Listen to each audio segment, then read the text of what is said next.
So this session today is on the future of participatory grantmaking. We're starting to kind of build a movement of people who are interested and working in participatory grantmaking. So if you are so inclined, please do tweet.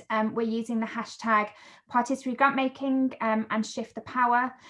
If you caps lock the beginning letter of each word on a hashtag, that makes it much more accessible and it makes it less of a gobbledygook of letters. So that is very helpful. I tweet on @PattersonHannah with 1T if you're interested in following along with the sessions, and often blog about participatory grantmaking on Medium if that is of interest to you. We're all here today because I was very lucky enough in 2019 to do a Churchill Fellowship, which meant I got to travel to South Africa and the US to explore best practice in participatory grantmaking. It was incredible. I would advocate for anybody in the UK to apply for a Churchill Fellowship. It was genuinely life-changing and very, very cool. But this is the outcome of all of that work and all of that travel and all of that insight. So I have written a report on participatory grantmaking and all of the kind of incredible people that I got to meet on my travels, what they were doing and how they have been embedding this work in their approaches. I'll share the link to the report, but feel free to dip in and out of it as you need. I've written it in a way that you don't have to read it all in one block. You can pick and choose the chapters that are most interesting to you in the work that you're doing. I've done a learning series of 6 learning events over the past few weeks. This is the 5th. The final one is tomorrow. So if you're interested in operationalizing, which I cannot spell, this work, then please do come along tomorrow. It's the same time in whatever time zone you're at as today, and we'll be joined by Yvonne Campbell, who has set up the Ideas Fund for the British Science Association, Coco Jervis from Bamakash, who have pivoted all of their work to a participatory approach, and Kadra Arden from Camden Giving, who will be talking us through kind of how they've managed to make this happen, what they've needed to do that. On the back of all of this, we've set up a community of practice. This is a space for people who are working in participatory grantmaking, whether that's practitioners, you're interested in it, your funders, your researchers. You can get involved. We meet monthly and provide kind of peer support, in-depth kind of discussions and learnings around specific topics, and ways that we can talk about advocating for this practice across the field. So if you are interested in coming along, please do let me know and we can get you embedded into it. So the future session I'm quite excited about, one because I think it will be slightly different to the Zoom sessions people have been to in the past. This is a really exciting kind of area of work that I've kind of recently-ish been introduced to, and I think it's a really exciting place for people to be thinking about and getting involved with. And I think this quote from Toni Morrison really sums it up, that if you can't imagine it, you can't have it. So what we're doing with this session is something slightly different. You're going to have some short, sharp presentations from a number of incredible people from across various parts of the world, and they're going to present to you what they imagine the future to be like for participatory grantmaking. And I want to be really, really clear that there are infinite numbers of futures. There are hundreds and thousands and millions of different ways of imagining what the future could be.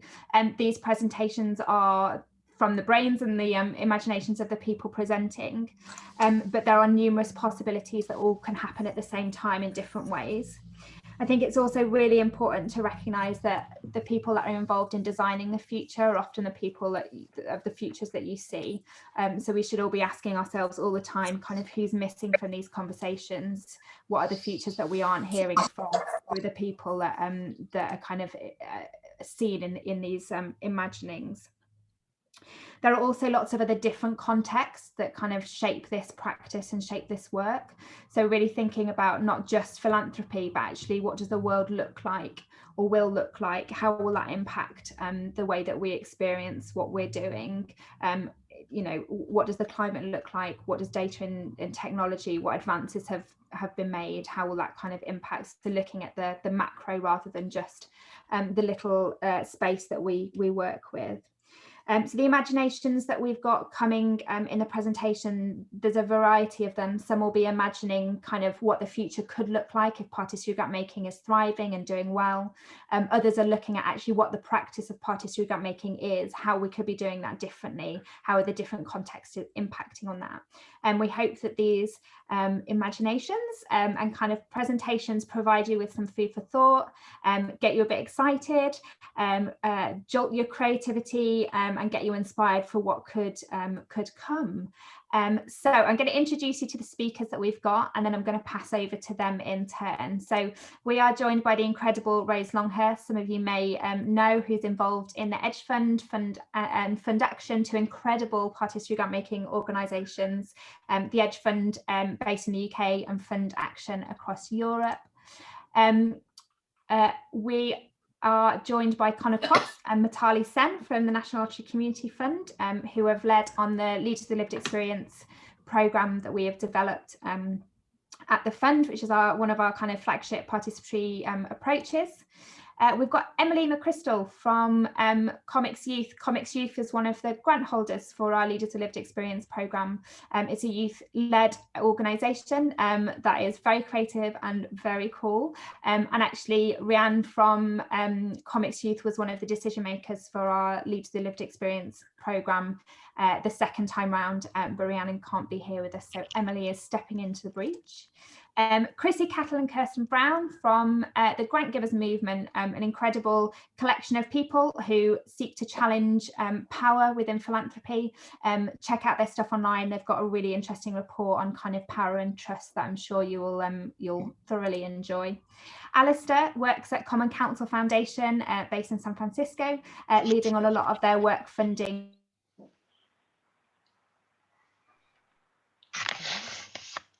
Can you hear me? Can you hear me? Yeah, okay, good. Paul-Gilbert from the Red Umbrella Foundation, the Red Umbrella Fund. I kept saying foundation the other day and you've changed it and I've still ballsed it up, so that's on me. But it's an amazing organisation that supports and is run by sex workers across the world, but Paul-Gilbert will let me know if that's incorrect. And Cassie Robinson, who has helped me kind of discover this area of work and works in kind of this space quite a lot. So she'll be presenting from the National Lottery Community Fund as well. So, and Jessica Horn, who's actually with us from Barbados and has been an absolute star kind of coming in last minute. So thank you so much. So that is our little rundown of who is going to be talking to you today. Without further ado, I'm going to pass over to Rose to start the presentations off.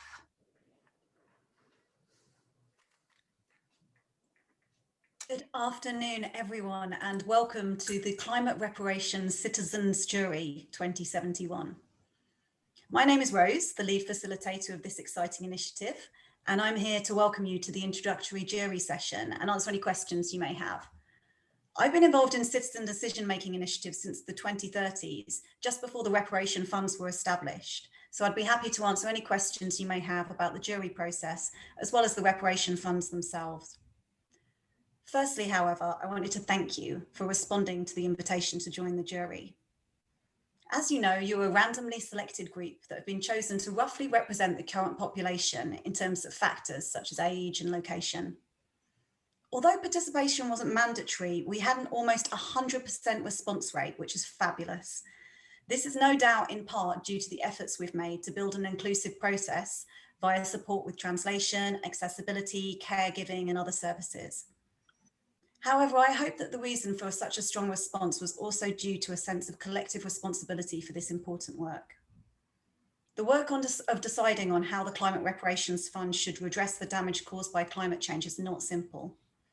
You'll be considering, for example, whether the funds should be used to directly compensate the descendants of island nations that are now underwater, or if they should be used for mitigation measures for communities currently ravaged by wildfires. I hope you all agree to join because you are galvanized by the thought of contributing to this important issue. I also wanted to note another reason I think you'd all agree to be part of this jury, and that is the shared value that used to be called philanthropy. So many years ago, attributes such as generosity, altruism, and community spirit were channeled into what was called philanthropy. And this philanthropy was a sector where private actors attempted to fulfill public responsibilities. Many of you will be familiar with this, having lived through this era or having learnt about it in school. If not, you may want to search the terms billionaires and food banks to learn more about this system, where goods and services necessary for people's survival and well-being were dependent on the voluntary donations of people with excess money. Obviously, since the turmoil of the 2020s, the way that the UK looks is very different. Progressive economic pre- and redistribution policies have allowed the full and democratically controlled funding of many of the common goods that used to be supported by philanthropy. However, attributes such as generosity, altruism, and community spirit still exist. Thousands of people volunteer time for rewilding or donate goods for repair and reuse, and many people, possibly including yourself or people you know, have given money to the reparations funds. These donations have supplemented the fund's income from the Restitution Act of 2040, where, as you may know, wealth was reclaimed from people, companies, and institutions that benefited from illegal practices such as slavery and catastrophic mining, and placed into the different reparations fund, including the Reparations to Climate Fund, which this group will be deciding on. Over the next few weeks, you will hear from a wide range of people on the issues of climate change, justice, and reparations. You'll be hearing from Indigenous communities who have lost their lands, as well as from people who believe reparations are the wrong tool to address this issue. Throughout this, you'll be supported to make up your own mind, because we trust you to make the best decision. You may not be experts in this issue. Some of you may have had less formal education than others, particularly as some of you were only 10 years old, but this is no bar to meaningful participation. Ultimately, the decision is in your hands because we know that with enough time, the right information, and the support needed to meaningfully engage, people are best placed to decide for themselves. Please do review the frequently asked questions and feel free to raise with me any other queries you may have in the chat box or directly. And thank you again. Amazing. Thanks, Rose. That was such a great way to kick us off. As you can see in the chat, Rose has put in the invitation to the reparation funds, the Climate Reparations Fund Citizen Jury, so you can have a look at that document and help it kind of shape the way that you're doing it. We're going to pass over to Emily now for your insights. Hi everyone, I'm just going to share my screen, so if it all goes wrong, bear with.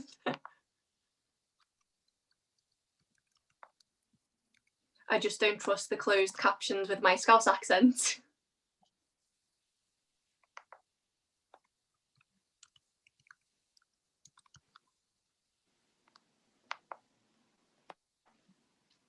Can you let me know if you can see the screen? So for this, I've wrote a spoken word poem, and it is entitled Money Stays the Same Shades of Green. It's basically just an exploration of participatory grant making and exploring ways that lived experience can be at the forefront of funding.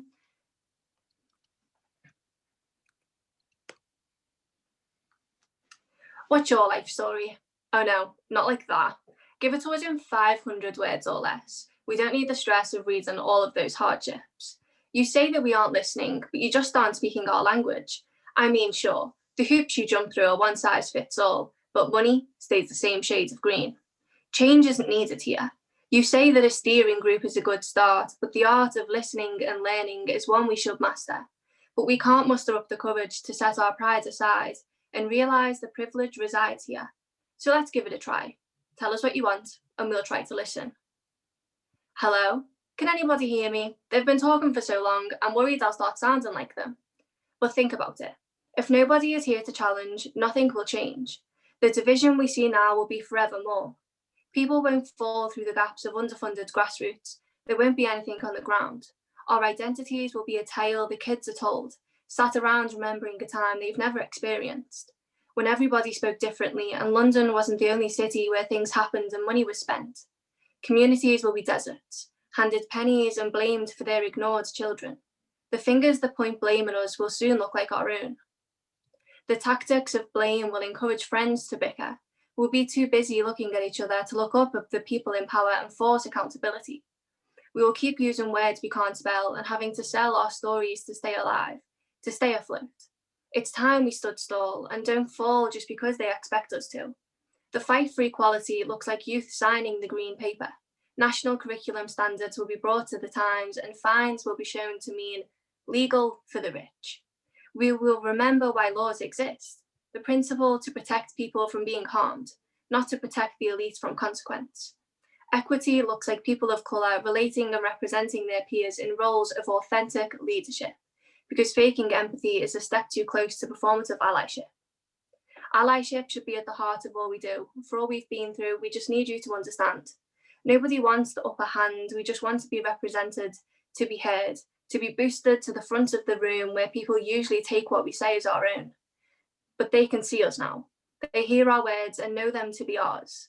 It can be found in ownership of experiences, in honest network relations, in accessible funding applications that can be done without a degree in English. It can be found in paying for our time, appreciating that our stories come with a heavy weight.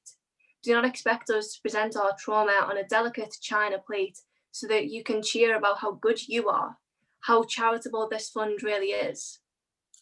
We will not dance for this anymore. We will look democracy in its eyes and tell it to remember its history. The changes that come from Black trans activists, the outcasts, the non-religious, the ridiculed and the hopeless. The white men in suits will pretend to be on your side until they let others reside in the capital and force our kids to go hungry. Democracy knows who the real change makers are, and you need to remember too that it is you.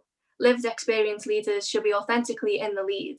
You should see yourself at every level, no more excitement over tokenized, marginalized character. You are in the law firms, the schools, the art institutions, the galleries and the book clubs. Tokenism is dead, and we, the youth, the disabled, the marginalized and the oppressed, we are more alive than ever.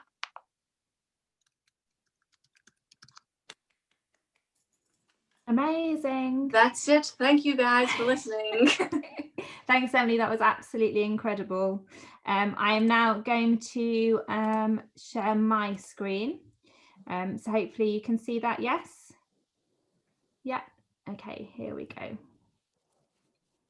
It's 2045 and we're coming to you from the future. We're definitely not working from home at the moment and using virtual backgrounds to hide our laundry.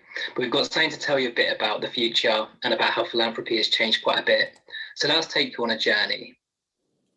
After some years of participatory grant-making being the norm, folks began to question the effectiveness of communities stewarding existing institutions and wielding them in more compassionate ways. They questioned whether reform went far enough or whether complete transformation with new systems and structures was what was really needed to achieve fair and dignified resource distribution. This prompted the development of a long-term approach of supporting the infrastructure within communities to connect and organise and to build solidarity, movements and power. The government introduced a law requiring high net worth individuals who accumulated their wealth through exploitation and extraction to invest a significant proportion of their money and assets directly into the communities harmed through this wealth creation. Overnight, millions and millions of pounds were directed away from inflating the accounts of the elite and were instead used to harness their visions, wisdom, creativity and innovation of communities. Funds were invested into elevating knowledge, systems and ideas that had long existed but had been prevented from developing. Set amounts were distributed directly to individuals in the form of a reparations basic income, while the rest went into community groups and cooperatives for social justice and development work. Funds were held and distributed by local government structures led by democratically elected officials. The old due diligence that focused on compliance evolved into equity diligence that focused on mission, values, and how well groups treat communities. Organisations no longer went above and beyond to demonstrate alignment with funders' aims and priorities only to receive. Instead, they demonstrated their value and importance to their communities. Accountability shifted. No longer did organisations answer to their boards, funders, the government, or even the Charity Commission. Instead, it was the communities who came to decide whether the work was achieving change, whether it was beneficial. It felt like there was more time, but there wasn't. How often had people said they would rather be doing anything other than an application, a monitoring form, or collecting data for funders? And here it was, time to focus on communities, on building movements and connections. This time was always there, but it had been withheld from people. During this time that the extracted wealth was returned to communities, the funders could not do much. They tried to distribute the funds they had, but no one would take them. They didn't want them. They didn't need them. Funders thought to themselves, what if people only applied to us because they had no other option? We've tried demonstrating our values to communities, but they don't understand. We're even using the language they're using. By the time the distribution of extracted resources ended, funders realised that they cannot remain separate from communities. Whilst participatory grant making was progressive, it still only included communities on funders' terms and could not fully devolve power and ownership. Funders interrogated themselves, questioning whether they were actually enforcing a system that held communities back rather than supporting them. How did they ever think they could meaningfully support communities when they looked and felt nothing like communities actually are? Just look what was achieved when they were not involved. They opened up from top to bottom and became a form of democratic governance by and for communities.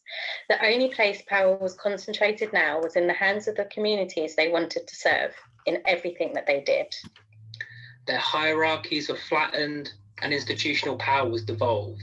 There were no programs, there was no priorities.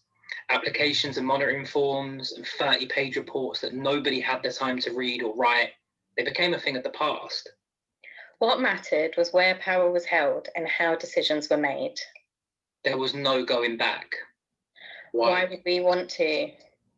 That's all for today, guys. Thanks for tuning in to our Futures TEDx. Do listen in next week to hear all about how dogs have learned to read and drive and about the world's biggest vegan chocolate cake the size of Russia.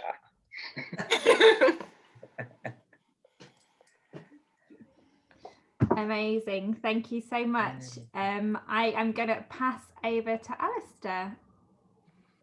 Cool. Let me share my screen. Can folks see this? Yeah.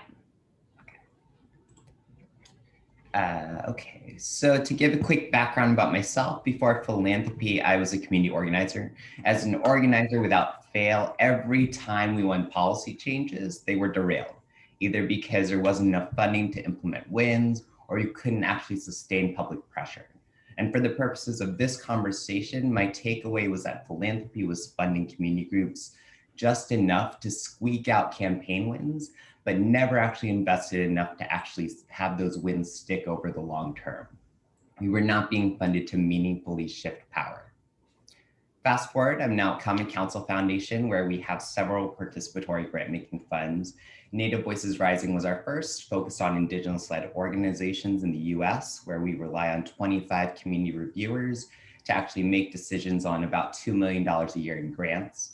Our second PG fund is a fund for Inclusive California, focused on housing and displacement issues in California. We lean on 14 field leaders to not only inform grant decisions, but also co-design the underlying funding strategies. And this is because the funding strategies in many ways actually dictate which groups are or are not eligible for funding in the first place. Okay, enough background. On to the question, what does the future of philanthropy look like? Here's a quote that perfectly epitomizes my vision for changing the underlying purpose of philanthropy. We seek a radical reconstitution in our roles as stewards of capital. Said in a very simpler way, we're looking for community power. To understand community power, I like thinking about this Venn diagram because what is at the center of power is community leadership, direct representation, and democratic decision-making. It's only when you can govern across all three of these axes simultaneously that you can actually build true power that lasts, including political power, making decisions at the governance and other informal levels, economic power, controlling the means of production, including land and labor, and cultural power, where you control the story and shape imagination of what the world could and should look like.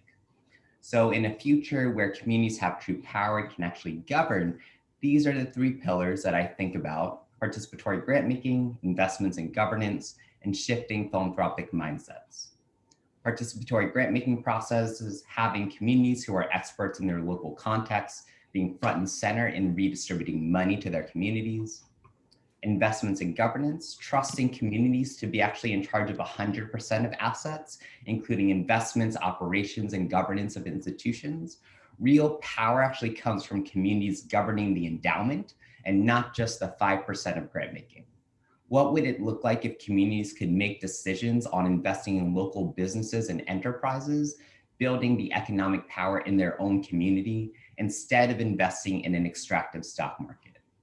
And finally, shifting philanthropic mindsets. The current mindset is not enough, that philanthropy's sole role is to make grants. We need to move grant dollars in a democratic way, yes, but we also need to recruit other donors and philanthropies to act in the same way. This cultural shift needed is that folks in philanthropy need to engage not just money, but hearts and minds. We need to leverage others to engage in the struggle. We need to activate our non-financial resources beyond grants, and we need to amplify the voices of impacted communities. These things taken together can actually create true power, particularly where there's an ecosystem of organizations aligned towards the same agenda. This necessitates us as philanthropy actually working in a networked way, just like we are asking our grant partners to. So luckily, there exist networks in existence already. In the US, there was a funding exchange, a growing network called the Giving Project Learning Community. Hannah referenced the Participatory Grantmakers Community of Practice, which is another valuable place. And I'm running short on time, so I'll end with this slide. When Southerners on New Ground, which is a queer liberation organization here in the US South, trains their community organizers, they're actually asking them, what are you willing to give up in service of the movement? For this future to be possible, we need philanthropists, staff, trustees, and philanthropic facing folks to be willing to not only shift money, but to shift power. This can help build a philanthropy that is even more powerful for those who need it most. Thank you. Thanks, Allistair, that was amazing. Right, let me just sort this next one out. So we are now with the GrantGivers movement. Can you all see that? Is that working? Yeah. Oh, come on. No, it's not. Oh, it is now. Yeah. Okay, here we go.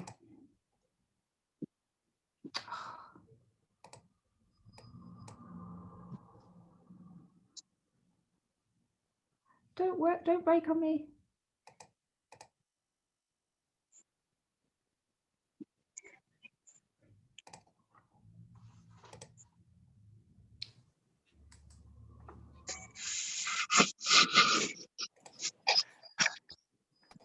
Hello. Hello? Hi. Can you see me, Churchill? Yeah, I can, Chrissy. Oh, how good to see you. It's been such a long time. I know, it must have been, what, I don't know, 40 years or something. Something like that. I'm sorry for the kind of unexpected call, but I just had to phone you because I've just been rooting around in the attic and you'll never guess what I came across. Look. Oh, wow. Is that the Power and Trust report from the GrantGivers movement? Oh, yeah. Wow. Yeah. Gosh. I can't believe you've come across that. That's amazing. I guess, you know, when we think back, the GrantGivers movement existed because there were so many people who worked in grant making and saw that there was so much wrong within the sector, but we're really unsure about how to bring about change. And I think people were tired of saying the same thing again and again. I know, I mean, thankfully, things are a lot different now, but if you think about back then, you know, I mean, at least in the UK, even around the world, actually, most endowed foundations, you know, for example, had most of their investments just in whatever generated the biggest return. So, you know, they were in things like fossil fuels, you know, remember that? Yeah. Yeah. And, you know, I mean, impact investment was a niche sector. It wasn't like the norm, like it is now, you know? Yeah. It's just unbelievable. I think it was something like £64 billion was invested, and then 4.5 billion was made in grants. And there's just no correlation between those two things about the negative impact that, you know, the bigger portion was having. So, yeah. And you know, things have changed so much because you can't even think about setting up a foundation these days unless you agree to ethical investments, social impact funds, working in partnership. You know, everybody just used to work in silos. Yeah. And the way decisions were made. You know, I was thinking just the other day, you would have that oh God, what were they called? I've forgotten the word, but a group of kind of old white guys that would make all the decisions in a foundation. Oh yes, wasn't it beginning with T, wasn't it? You're right. Trustees? Trustees, yeah. Remember them? It's not even a word that we use anymore. They don't even exist as a concept anymore because, you know, everything is community led. All grant making is community led, which is the way it always should have been anyway. But I mean, the whole foundation model has changed, hasn't it? Yeah, 100%. And you know, it's just when you think about the way that wealth was able to be accumulated because there was just no fair system of taxation. And I think, you know, in 2020, if I remember rightly, the 22 richest men in the world had more wealth than every woman in Africa combined. Just unbelievable, isn't it? And that wealth could be accumulated in that way. But then actually things did change a little bit. Do you remember? I think it was in 2030 that the ESG tax came in. Yeah, a really important step. Yeah, I think that was the time when corporations had to pay an increased tax depending on the negative impact that they were, you know, creating. So I think that really did change things. Actually, just negative impact just wasn't an option anymore. Yeah. Oh, I mean, just thinking about 2020 though, what a year! You know, we had the first pandemic. Oh, thankfully, you know, we got the vaccine and it was rolled out to all countries across the world. But, you know, we're just living with that now, aren't we? What are we on now? The fifth one, I think. Oh, don't. Yeah. But, you know, there was great things as well. I mean, I think with Black Lives Matter, things really started to change. And, you know, that kind of highlights the need for democracy within a crisis, isn't it? Remember Trump? I mean, can you believe that he was just that close to taking away democracy? It was a very scary time, and I think that, you know, that's the thing. We have to be positive. Democracy has been totally reimagined, and it's kind of gone back to what it essentially was always meant to be. Can you imagine a world without people's assemblies? You know, now half the leaders in the world are women, and that was just unimaginable back then. You know, we have to be excited about things like the election of President Gorman in the United States. Yeah, exactly. Very recent. It's great. I mean, it's, you know, it's great to reminisce. Actually, it's shocking, isn't it? But we're in such a better place now, and I'm so glad that we started that movement when we did. But we left the sector because there was no need for us anymore. Totally. So, you know, things change, don't they? They do. It was so good to catch up, Kirsten, and absolutely lovely to see your face. But I'm off out tonight with my husband and wife. Oh, are you going anywhere nice? We're just popping to Mars for dinner. Oh, lovely. I was there last week. Great place. Lovely. All right. Well, good to see you. Take care. Bye. Bye-bye. That was some dedication to the cause. I don't know where the outfits came from, but thank you so much, guys. That was absolutely incredible. We've now got Paul-Gilbert up. Are you there? I am here. Can I check that you can hear me properly? I can, yeah. Super. Hello, everybody. So my first name is Paul-Gilbert, and I'm the coordinator of Red Umbrella Fund. Red Umbrella Fund is the first and only global fund for and by sex workers, and we're amongst the top 3 foundation funders funding sex workers' rights globally. I thought to speak about the subject in a fun way, I would prepare PowerPoint presentations based on academic articles with a lot of different slides. So in the first, the operationalization, we're monitoring and evaluation. Oh, the sound's cutting out. Oh, it's always the tech, isn't it? Always the tech. Paul-Gilbert, we can't hear you. I think you've got internet issues. Can you? It keeps cutting out. Oh, you're going to type in the chat.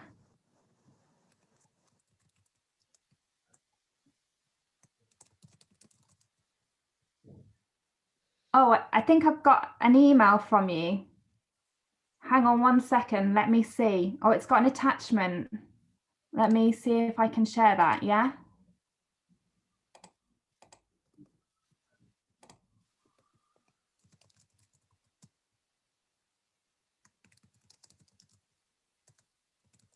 Hello, Kajra. I wish I could see your face right now. Today is Tuesday, the 27th of January 2026, and I have just downloaded this new app that can send video messages in the past. I hear it can create a few internet glitches in your timeline where you are and when you are, so I hope it wasn't too bad.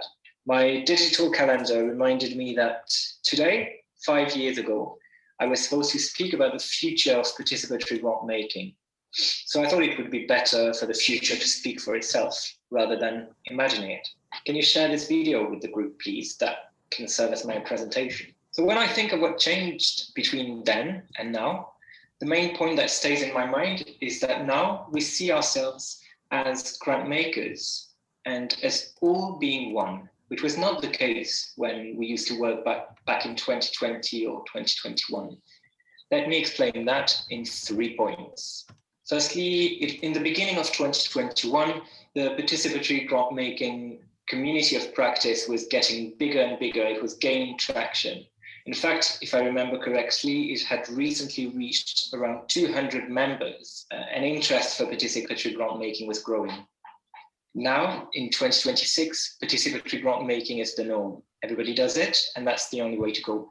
It's even now hard to imagine how the people whose lives were to be affected by the funding decisions were not central to the funding decisions that were being made. People often wonder in this field of work how people not directly affected by these changes were once seen as experts of experiences they had not had.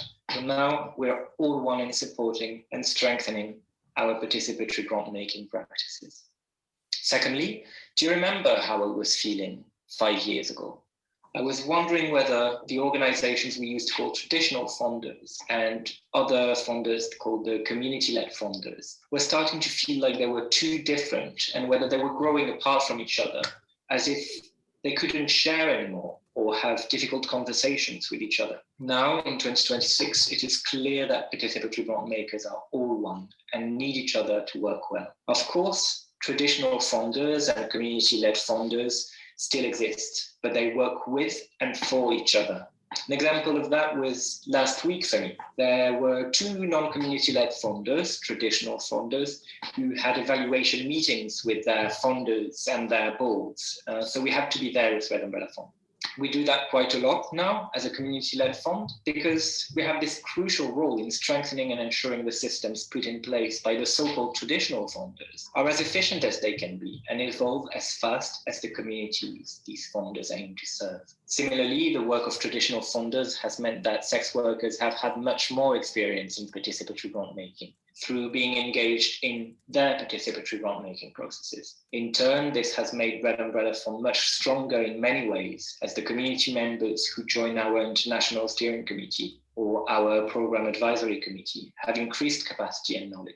Now, we are all one in ensuring better decisions and impact are made, and we are only as strong as each other. Thirdly, some calls for proposals have drastically changed now. Red Umbrella Fund just released a call for proposal about a month ago, and 5 funders applied. Yeah, now it's funders that apply to some call for proposals and not the other way around. It appears very logical now. We put ourselves out there and can provide the expertise and processes to ensure donors who want to support sex workers can see us and apply to support our work. So we help them reach the populations they want to reach, and funding is better used and more efficiently. So now we are all one in ensuring community-led funds are resourced to continue supporting movements of populations, including criminalized populations, in their struggle for justice. The only issue when I had sending that video is that I don't really remember how much time I had to present, but the only trouble with this app is that you can only send a message shorter than 5 minutes. Otherwise, it could create a massive disruption in space-time. That would be very, very dangerous for us all. So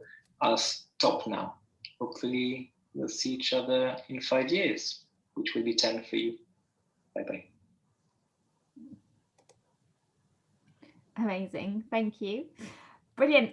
Next up on the list, we have Cassie. I think I've given you screen sharing rights, so hopefully that works. It's always the tech.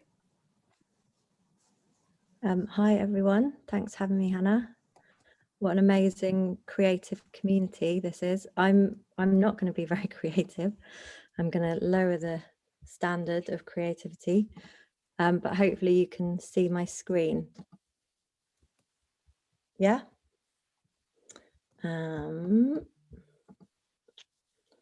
on, I don't want to do that. I need to get my notes first. Great, can you see my screen still? Hannah, I'm looking at you. Yep. So I rather than I've loved like seeing and hearing and sensing what people have imagined the future will or could be because of participatory grant making. And I'm going to talk a little bit about what I think the future needs from participatory grant making practice.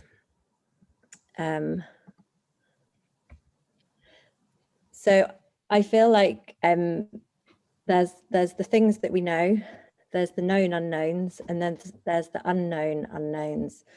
And I think a lot of communities and funders don't know what they don't know. And I feel like there's so much that we don't know. And it can be hard to look further ahead or to imagine better or alternative futures because of cognitive and social bias. And people can underestimate the complexity of things or look at things that confirm our own beliefs, or we're easily swayed by recent events or ignore uncomfortable truths. This can mean it's hard to imagine how these changes might combine to bring a different outcome in the world, and our mental models can become swiftly out of date. Our relationship to time also influences things like participatory approaches. So the space and capacity to think long term about the future and to shape it is an unequal one, and our brains are often hardwired for short-termism. And as we're living through times of such rapid change and chaotic complexity, our horizons are getting closer and closer. And many of us can barely think about next year, let alone, well, at the moment, we can barely think about the next day, but let alone sort of 20 years, 100 years, 1,000 years ahead. And most of the ways that we institutionally measure success are short term, and whether that's quarterly returns in business or the 4 to 5 year terms of our democracies, so many of our industrial systems incentivize blinkering ourselves to the long term. And in the Western world, you know, we might be starting to wake up to the importance and power and potential of other ways of knowing, of mindfulness, of contemplation, of embodied wisdom. But there are many ways at the moment that we don't draw on these different kinds of senses and ways of understanding the world. And because of new technologies and the social sciences, we're being exposed to new ways of organizing.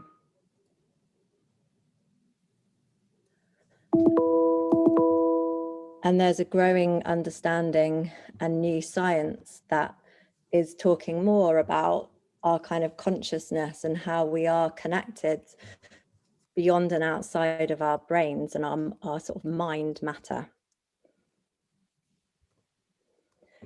And more there's the interlinking of humans and machines, the kind of collective intelligence when you combine those two. And it's not just the collective intelligence, but actually as neural networks and algorithms and neurons combine, how are machines and humans going to co-evolve? And what will that do to how we can make decisions, how we participate and what's in that participation. And then there's beyond the human, and this is a mycelium network, and understanding our place in the wider web of life, which again is really a Western thing that we've got very wrong in the Western world, I mean, but fostering a sense of connection to the non-human, and what we can learn from indigenous cultures, many of which have worldviews which foster deep relationships with all species. And so how might we bring other kinds of intelligence of living systems, all living systems, into how we make decisions and imagine different futures? One of my favorite images from, not my favorite film, but this whole idea of the collective consciousness. And then what about what we can't even imagine yet? Imagination is the act of forming new ideas, images, or concepts beyond what we can see, what we can directly experience, or what we can understand. It's something to be regularly drawn on to keep our minds flexible, creative, and able to see beyond what is accepted, known, normal, or understood. And foresight is how we anticipate, forecast, envision, and make informed predictions based on the signs, signals, and data all around us. Imagination, new thinking, and fresh insight are crucial for shaping a future that communities desire, or I should say futures plural.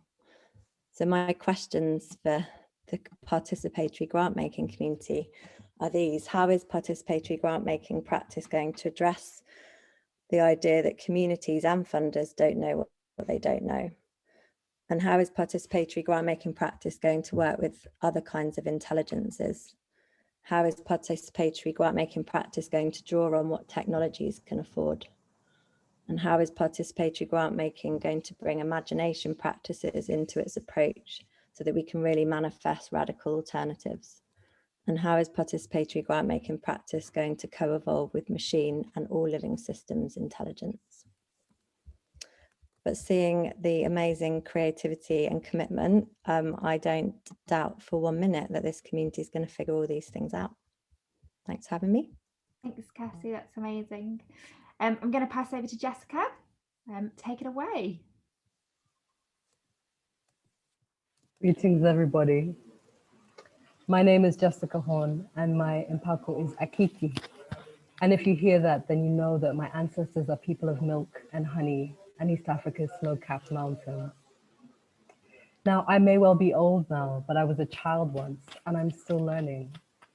I learned from the Central American Women's Fund, an elder in the world of participation, that offered this idea of a radical alchemy of grant making, of putting decisions into the hands of young women, Afro-descendant and indigenous, queer women, women in rural communities very, very far from the centers of mainstream power. Their example was inspiration as we created UHAI, the first African grant maker by and for queer and sex worker activists, and Frida, the world's first global young feminist fund, embracing participation, not just in grant making, but as a principle of relationships and decision making in all that they do. As we understand in African conceptions of time, time is cyclical, it's coexistent. So that means that the future is already here with us, in liberated dreams and imagination. As much as the past whispers as ever-present reminders that nothing changes without activism, that all freedoms are the result of struggle, that all change must be sustained, that people framed as minority or unimportant, the nobodies in dominant systems of power, have been and will always be the leaders of radical democratic transformation. So here, in this present future, we are shaped by a dynamic, deeply held belief in the ethical principles underlying participatory politics.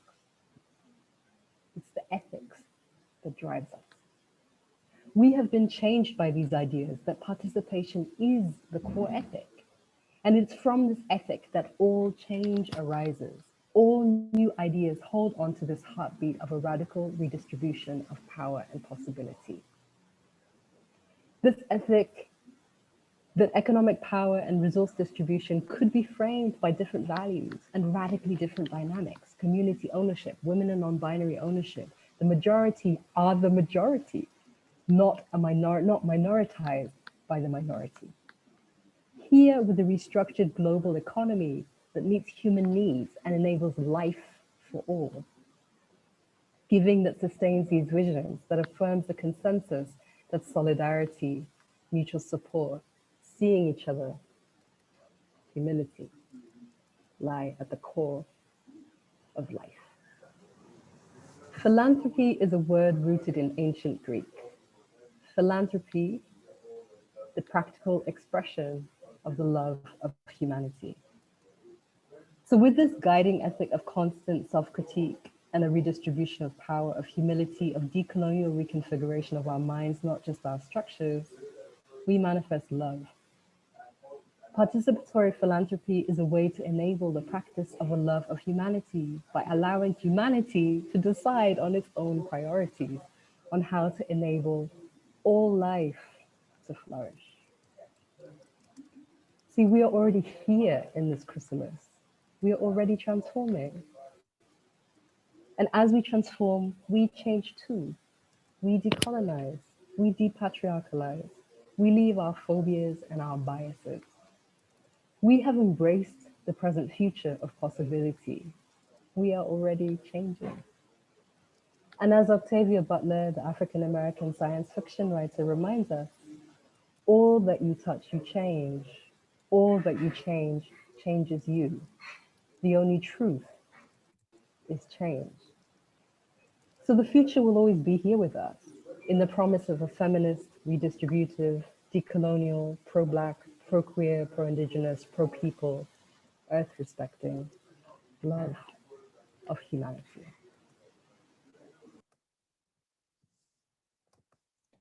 Wow, what a way to finish, eh? Thank you so much. It's been amazing. I have one last feature to share with you, and then a few questions. So I think this is the future that I am not the future that I'm most scared of, but a future that I am particularly scared of is that we will maintain the status quo, that philanthropy will be as it has been for years and years, despite the fact that society and the world is moving on much quicker than maybe it has in the past. So I want to hold that thought so that we can start to reimagine what could be if we do things differently. And there are a couple of questions that I want to leave you with to kind of ponder.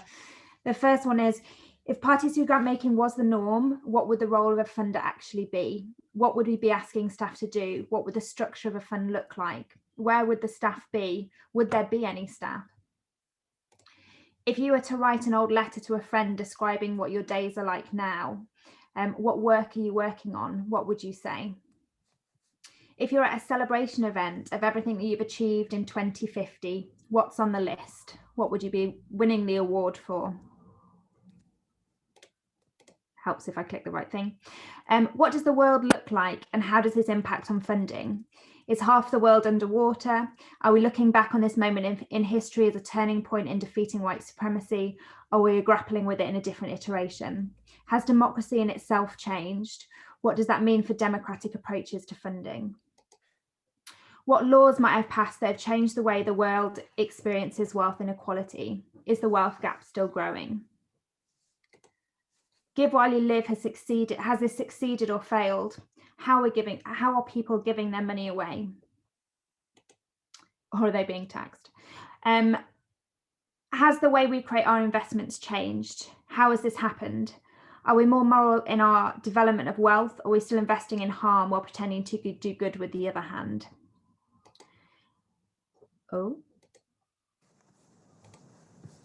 the pictures have stopped. That's fine. How do communities work together? Is it still funders and communities? Are they one and the same? How has that happened? How does that present itself? How does this interact with technological developments? Artificial intelligence, data, tech, are humans even involved? Does machine learning mean we can program communities to make the same decisions as people? What's the creativity, care, and what's the creativity and care that we need to bring to grant making, centering love, passion, commitment, and community? And what else may we be required? And what else might be required from the participatory grant making community? How do we keep evolving to meet these new needs? So those are my kind of questions for you guys to ponder and think about as we go on. I panicked for most of that session that we were going to run over, and now we are finished 4 minutes early. So I'm taking that as a win. The tech worked, so I'm taking that as a win. It's a great day. So thank you everybody for coming along to the penultimate participatory grant making session. The last one is tomorrow, so if you want to join us to learn about how we operationalise participatory grant making and watch me collapse into a heap after 6 of these are finally finished, because it's been a whirlwind, I will see you all there. Thanks everybody.